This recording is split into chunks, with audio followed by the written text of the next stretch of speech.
सरासरी जो वर्तमान में जो देश में परिस्थितियां चल रही है, तो उस हिसाब से क्या राजनीति में धर्म होना चाहिए या धर्म में राजनीति होनी चाहिए? नहीं, धर्म का राजनीति पर अंकुश होना चाहिए। धर्म राजनीति सदा धर्म के अधीन रहनी चाहिए।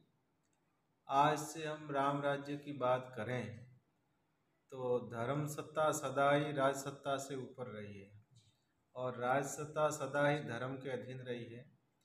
पहले राजा लोग होते थे, उनके सबके कुल पुरोहित होते थे, राज पुरोहित। तो राज पुरोहित से कोई कार्य करते तो उनकी सलाह से ही करते थे, उनकी आज्ञा से करते थे, उनसे अनुमति लेके करते थे। इसलिए कभी भी उनके कार्य में कभी भी कोई ऐसी चीज़ नहीं होती थी जिससे आम जनता का अहित हो। पर इस समय बड़ी विडंबना के साथ में कहना पड़ता है कि भारत में कभी ऐसा नहीं हुआ कि धर्म सत्ता के ऊपर राज सत्ता हो गई। आज भी भारतवर्ष में ऐसा नहीं है कि राज सत्ता धर्म सत्ता से ऊपर है। तो अभी तो भगवान की कृपा से शासन भी सनातन धर्मियों का शासन है देश में। इसलिए हम आशा करते हैं कि जो परिस्थितियां अभी है वो समय के अनुसार है, प्रभु कृपा करेंगे कि सब अनुकूल हो जाएगी। और इन सब का समाधान हमको तो एकमात्र समाधान लगता है कि जिस दिन भारतवर्ष में गौ माता की हत्या बंद हो जाएगी।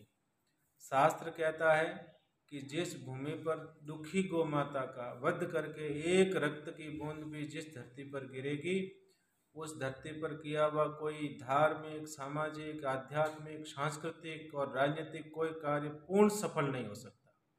अगर हम चाहें कि हमको पूर्ण सफलता मिले तो भारतवर्ष में, संपूर्ण भारतवर्ष में गौ माता की हत्या पर पूर्ण प्रतिबंध लगे और गौ माता स्वच्छंद विचरण करे। घर घर में गोपालन हो, ग्राम ग्राम में गौशाला हो, गौ माता निर्भय स्वच्छंद और सुखपूर्वक जिस समय यह विचरण करने लगेगी, उस समय भारत का गौरव पुनः प्राचीन जैसा भारत था वैसा भारत पुनः हो जाएगा।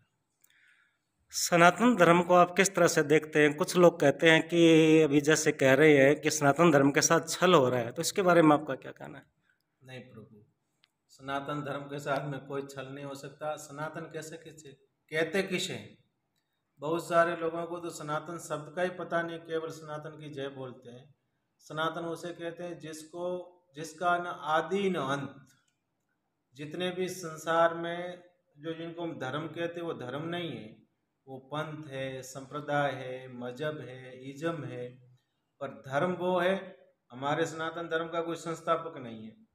जिस धर्म की किसी ने स्थापना न की हो और जिस धर्म वो धर्म कब पूर्ण हो जाएगा, ऐसा वो सनातन धर्म ही है। इसलिए सनातन धर्म पर कभी कोई संकट नहीं आ सकता। सनातन धर्म के रक्षक सदाई प्रभु रहे हैं। जब भी सनातन पर संकट आया है उस समय भगवान ने अवतार लेकर उसकी रक्षा की है। यदा यदा हि धर्मस्य ग्लानिर्भवति भारत अभ्युत्थानम धर्मस्य तदात्मानं सृजामि। संतों ने हमेशा भारत में धर्म की रक्षा की है और धर्म की स्थापना भी की है, लेकिन अभी वर्तमान में कुछ संत जिन्होंने महिलाओं के खिलाफ अभद्र टिप्पणी की, उनके खिलाफ मुकदमा भी हुआ।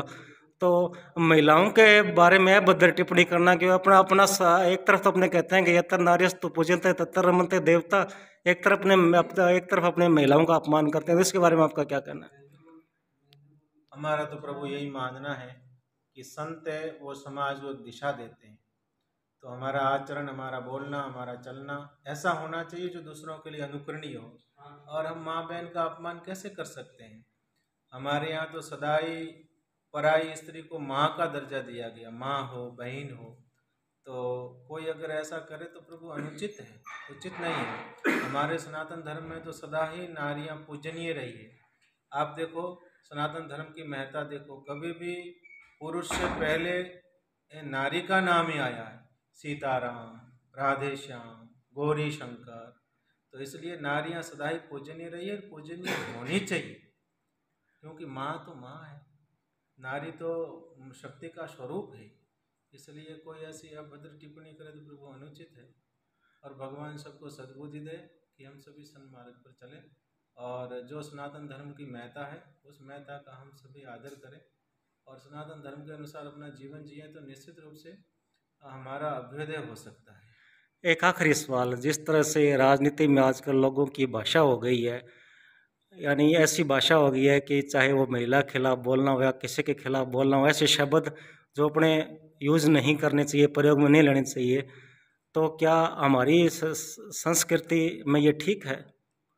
भगवान, ऐसी बात है कि राजनीति में नीति तो चली गई, केवल राज ही राज रह गया है। इसलिए राज ही राज रहा है तो ऐसी भाषा बोलेंगे।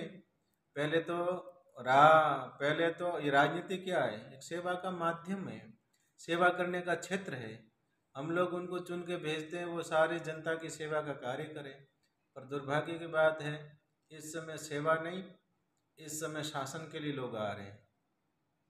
विडम्बना है ये हमारी जनता की कमजोरी है, क्योंकि लोकतंत्र का युग है। लोकतंत्र के युग में मत से, दान से नेता बनता है। पहले रानी के गर्भ से बनता था, अब दान से राजा बनते हैं। तो दान से राजा बनने के बाद में जब ये चुनाव में आते हैं तब तो हमारे सामने भीख मांगते हैं और बाद में यही शहर बन जाते हैं। उनको बनाया हमने ही है, पर हम लोगों ने सोच समझ के मतदान नहीं किया, इसलिए ऐसी स्थिति आ रही है। जिस दिन भारतीय परख के, समझ के, लोभ और लालच से रहित होकर मतदान करने लग जाएगा, नेता को चुनेगा, उसी दिन राजनीति में सुधार हो जाएगा। थोड़ा सा अपना परिचय दे दीजिए गुरुदेव।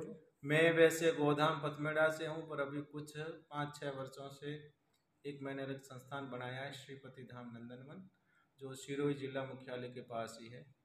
और एक समाज में अच्छा संस्कार, शिक्षा, संगठन, स्वावलंबन, समृद्धि, गौ माता की रक्षा, घर घर गोपालन इत्यादि कार्यों को करता हूँ। शुभ नाम आपका? मेरा गोविंद वल्लभ दास जी।